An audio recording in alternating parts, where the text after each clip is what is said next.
MediaTalks, the podcast that helps to better understand the world of media and video advertising. Hello and welcome everyone to a new episode of MediaTalk podcast and part of our special series of MediaTalk live on the Riviera. A new podcast series where we bring our discussion to the south of France on the Croisette. And today I have the immense pleasure to sit with Philippe Boscher, who is the head of digital media at TF1 Publicité. Philippe? Hello, everyone. Good to have you on board. Yeah, good to be here. Philippe, I'm going to dive straight in. So I was going to talk about a number of topics, including co-viewing, including retail media. But this morning you've made a major announcement. So we're going to start with this one. We'll get to the rest after. But you announced today that you have to sort of make a partnership with Netflix. Tell us a little more about this. So, we just announced it this morning. So it's really unique. It's a world premiere because it is the first time a broadcaster does a partnership, content and advertising partnership on Netflix.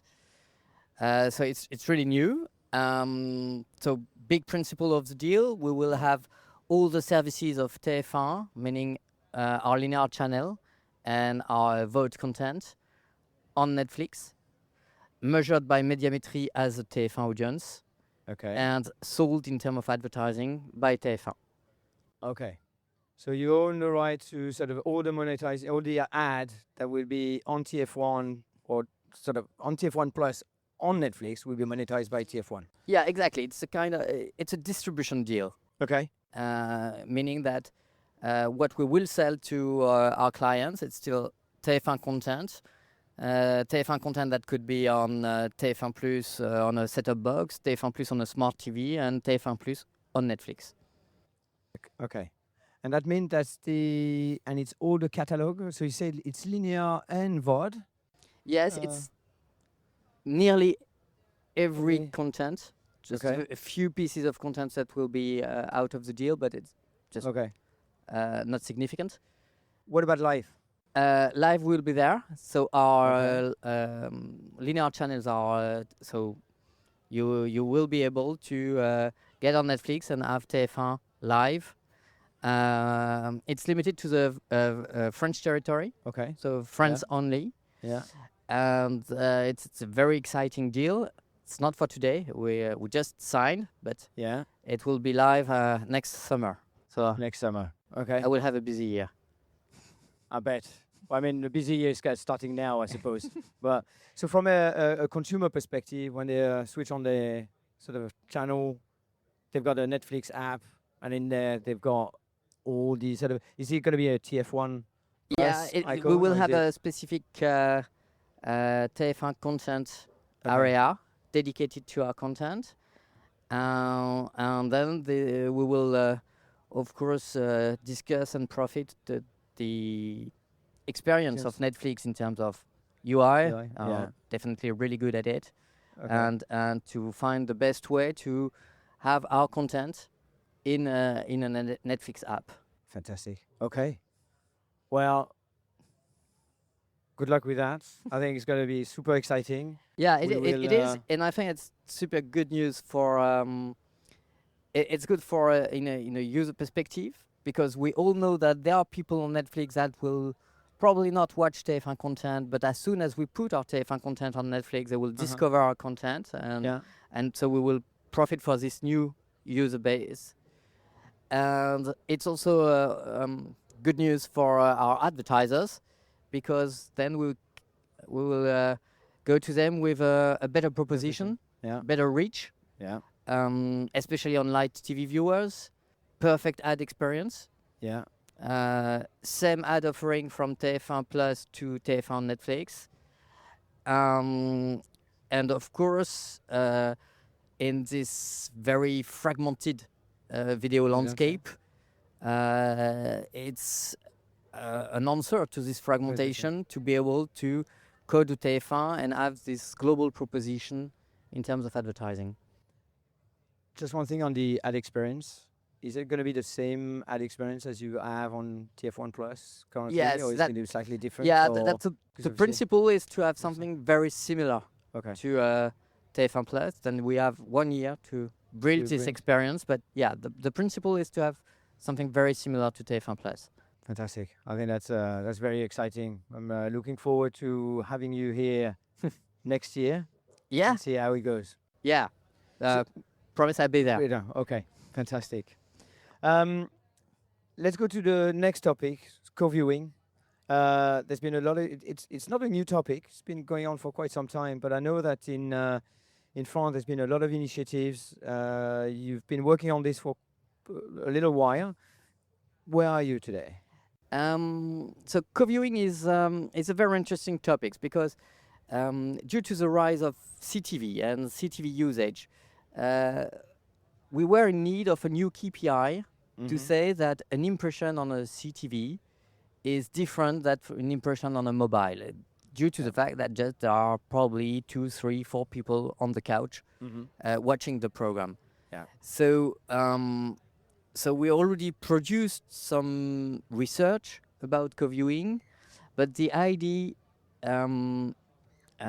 this year was to go really much more in detail and in a more industrialized way to be able to produce a campaign by campaign, end of campaign reporting with the co-viewing index of this specific campaign.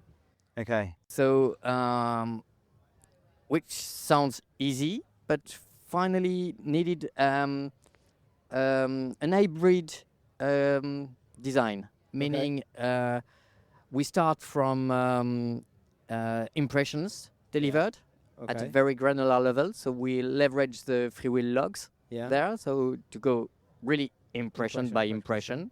So meaning a huge bunch of data. Yeah. Then this data, we design a co-viewing index based on Médiamétrie, so the French official measurement partner. Yeah, French tick. Panel-based. Yeah. Who are able to come back to us and say an impression viewed on TF1 Plus Monday evening at 8 p.m. Yeah. will represent an average, a co-viewing average of 1.35 people in front of it. Okay. And so we mix these two worlds, so the FreeWheel world, log and impression based, and panel based, to be able to give some this end of campaign reporting for all our clients. So it's live. Okay. For every campaign, direct campaigns. Always on. Always on. Okay. And you will see a difference from a campaign to another. Typically, if you choose a CTV only campaign, you will have a much better co-viewing index than if you have a mobile, desktop, and CTV all together. Okay. And if you choose a family program, of course, you will also have better results than if you choose some more niche program. So how are the agencies using this currently? So first of all, it's industrialized, so it's reporting. Yeah. It's also a way for us to send them hard KPI, which are all looking for, it's an ask from advertiser. I want to have better results. Tell me what is good, what is not good, and it's a way to come back to say that this is an impression with 1.4 co-viewing index. Of course, it's better than a 1.2, which is better than a 1.1. So it's a way to put some math in it. Yeah.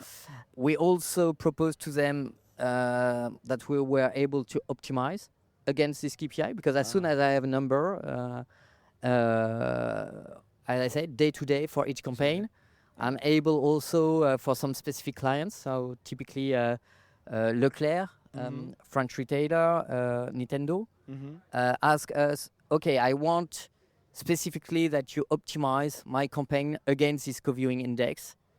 And then we change a little bit the programmation so that we come back with family programs, CTV only, weekend, more impression during the weekend. Okay. So we are able to optimize to 1.5 co-viewing index. So it's a 50% uplift against what they would normally have. Normal impression. Yeah. So that's the first marketing offer we design. And then the idea is also, we're working with a few agencies there to design a way for them to optimize programmatically against this KPI. Okay. So it's not live yet, but we have this feedback from the market that CTV is not easy to optimize because there are not so many signals. Yeah. Cookies, Exactly. for instance. So without cookies, without clicks, of course, Yeah. obviously, without the full tracking capabilities, the idea to come back to agencies and clients and say, there are some hard KPIs, Yeah. even if it's CTV, even if it's branding, there is a way to optimize your campaign. And of course, as an agency, you have your full role to play. Yeah. If it's a part of the brief of the advertisers, so typically to reach families, to have kids and parents all together, and to select the specific moments when you have the full family, it makes sense for them to have this KPI and to optimize against it. Fantastic. What's the next phase from there? If there is. The next, there is one. For the moment, there is one piece of the puzzle which is missing, which is programmatic. Yes, because okay. what I described is fully operational for direct sales, Yeah. Okay. IO. I'm not able to leverage this KPI programmatically. Mm-hmm. So we have discussions with the different DSPs. We need also some help from FreeWheel as well, because if we want to do something industrialized, which means it has to go through the SSP, DSP workflow. Yeah. So we need to find the right field to put our co-viewing index somewhere. And be recognized and being be able to optimize against this in a programmatic fashion. Okay. So that will be the next step, is to having this programmatic ecosystem. Yeah. Able to play with this new KPI, which we feel is a good one. It's not only for TF1, I think. That probably could lead us to industry initiative. We already talked about our co-viewing index to the IAB Tech Lab. Okay. We also, of course, talk to this KPI with the other French broadcasters. Mm-hmm. So, yes, that could be something to standardize here, because in terms of I think it makes sense for the industry globally. As I said, with the rise of CTV, absolutely. to optimize. Yeah, absolutely. Because this is not counted, and it's very important because ultimately they are, and we know it's a fact that there's a lot more people behind the TV screen. Yeah, it's a way for us also to defend our CPM. It's high value CPM, but it's. But it demonstrates as well the value. Exactly, and that's why we need something, mathematic with hard KPI, because it's premium. Why? Fine. Let's prove it. It's premium because I have, I can put some numbers, to back it. Attention metrics, co-viewing index, which show that this impression is not comparable with low quality, small screen, small device, with one individual, less attention. So to say if it's still an impression, and for the moment we don't want to change the currency, it's still impression based. But all impressions are not equal. Okay. I want to touch about the next topic I wanted to talk about, because I know that it's in fact something we've done a study at the end of last year. It was a marketer survey around sort of brand and agencies, and we asked about one of their sort of priority in terms of strategic priority for next year. or for this year because it was last year. And retail media came as top. And I know that in France there's been a lot of work around retail media. So I just wanted to have a bit of your insight of where we are now in France, because I think you're probably, in terms of, compared to some of the other markets in Europe, I think France is a bit more advanced than some of the others. So Yeah, your I take on think this. what we want to be as TF1 to be a player of the retail media landscape.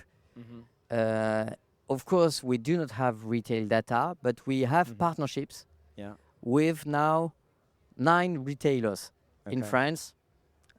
Intermarché, Fnac, Darty, Cdiscount, Carrefour,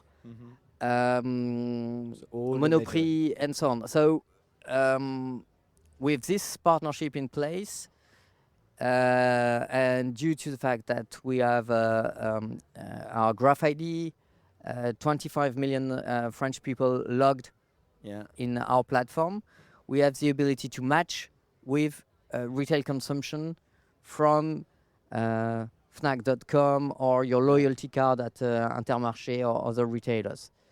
Based on this matching, we can deliver targeted advertising based on retail data. That's very, very powerful. Is that, again, is that industrialized in some way? Is that being used sort of? Yeah, now it's live. It's fully industrialized now. We have now a significant part of our revenues which are done leveraging retail data. With all the different partnership. Of course, it makes sense for big advertisers to target specific audiences. The interest of retail data is also the ability of the loop to come back and to measurement. So with some of these retailers, typically, for instance, Infinity, which is the Intermarché company, we have the ability to measure the impact on store in terms of sales based on the campaign we deliver against their retail data. So it's direct impact from the from the ad to the traffic food sort of a food store, and then sort of and have some exposed, non-exposed uplift on sales, and come back to the advertiser. This was a successful campaign. This is the ROI. This is the direct impact. So, of course, most of our advertisers are distributed with these retailers. Most of them are not D2C company. So for Unilever, Henkel, P&G, all these big brands, of course, it makes sense to leverage this data to be sure to target the right people, buyers of this category. And then, of course, it's the ability to go up to the measurement is also an asset. Again, what are you gonna what is the plan now to move? Do you need sort of more retailers? Do you need more? The idea is we don't want to add retailers, but we want to cover the different verticals. It's about complementary. So we want to add some more retailers, and we will in the coming months to be sure to be on to be able to answer to any kind of brief from an advertiser perspective, from pet food to fashion, and so these are obviously different retailers we need to have on board. So that's the first step. And the second step, it's about measurement. For the moment, it's possible, but it's not industrialized. So it's a piece of research we can produce, but it's not something we can completely industrialize. So this is something we need to see how we could probably be more efficient with the retailers we are working with. Okay. Well, we hope to have you next year. With pleasure. Thank you very much for joining us today. Thank you. Really appreciate the time. And to all our MediaTalks listeners, Thank you very much. And as always, if you have any topics you'd like to talk about, please let us know. Add some comments. And once again, thank you and goodbye.